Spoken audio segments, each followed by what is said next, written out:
Hey guys, happy Thursday. Today is Thursday, March 26th, and today's lesson we're going to be talking about triangles and angle relationships. This will be information that will help you with review practice number 8. But first, of course, we must have Pinterest. So, you know you do this. Opens birthday card, pretends not to notice money while reading card. Yeah, you do that. I do that. I'm a grown-up. Me, hope school gets canceled due to COVID-19. Me, when it actually gets canceled. I hate to think of you guys being bored and lonely. Throwback Thursday. Remember this? Yep.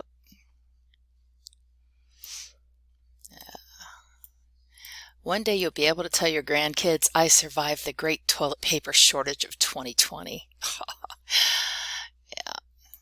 That'll be your walking to school both ways uphill story. Me, I bet by the year 2020 we'll have flying cars and starships. Actual 2020. There's just so much good material out there. I'm glad I found a way to share it all with you guys. Okay, so today's problems talk about triangles and triangle angle relationships and things like that. Here we have a triangle, and this just reviews the concept that the three angles of a triangle add up to 180 degrees. In order to solve for x, sorry, that's the dryer, it's kind of obnoxious. In order to solve for x, you would add these two angles together and then subtract that amount from 180 because these three have to add up to 180. I'm not going to do that one for you. It's pretty easy. Here we have an interesting triangle. Now there's a couple of ways to approach this. I'm going to start off by trying to solve for this angle right here, this one. I know, I need a pen. I know that this angle and this angle added together equal 180 degrees. All right, so in order to find this angle right here, I just have to do 180 minus 129, right? Which would be 51.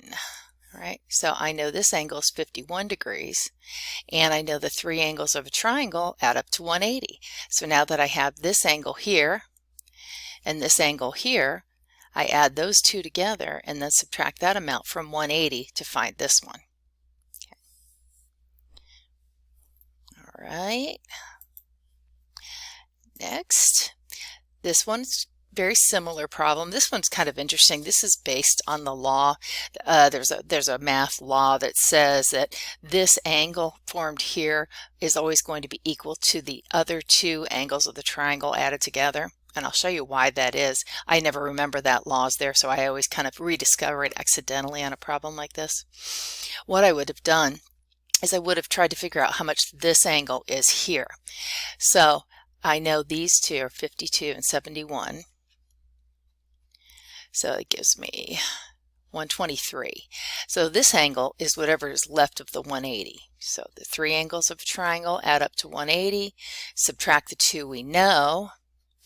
Cross out the one that, make it one less. Put a 1 in front of the number that wasn't enough. 10 minus 3 is 7. 7 minus 2 is 5. So I know this angle is 57. And that's where I'm going to stop helping you because this angle plus x have to add up to 180. So all you have to do to finish this problem is to take 180 and subtract 57 from it. Hopefully you all have calculators. You have access to a calculator in Edulastic too. This is an interesting little problem. It wants you, and it's naming the angles differently, and that's why I wanted to talk about this one in particular. It's naming the angle ABC, and it's been a while since someone told you that.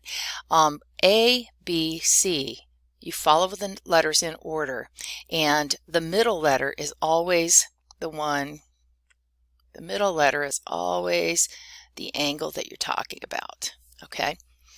So, since this is angle ABC, the angle they're talking about is this one right here, okay? Let's see, this one's easy enough to find because we know this one here, we know this is 102.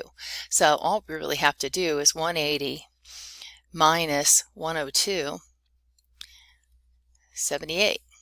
So we know this angle is 78 degrees, And now we can find this angle. Well, this is asking for the measure of ABC, so this was our 78. And here they want the measure of angle BAC, which, like I was showing you earlier, is BAC is this one right here.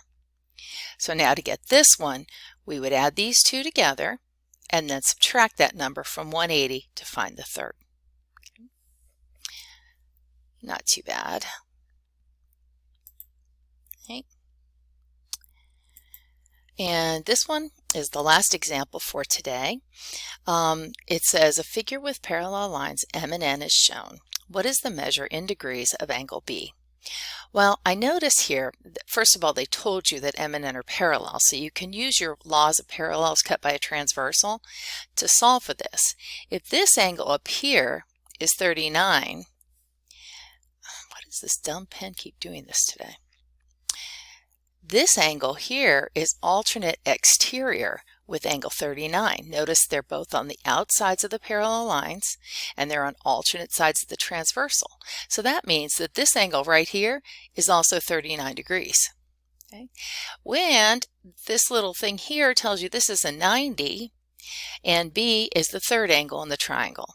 So you would add 90 to 39 and then you would subtract that number from 180 to get the last angle. Okay, so I hope you're keeping up with your edge elastic assignments. Just a reminder, if you get a score that you're not happy with on edge elastic and you would like me to reopen it, just let me know. You can reach me through Google Classroom, you can email me, and you know, there are a couple of different ways you guys are getting in touch with me. Let me know and I'll reopen the assignment like always. If you have a problem with the grade or you have a question, let me know. I'm available all day during regular school hours on email and on Google Classroom and Google Hangouts also. I'll be on there too. So it's pretty easy to get in touch with me if you have a problem or a question. And in the meantime, stay safe and I hope to see you all soon. Bye.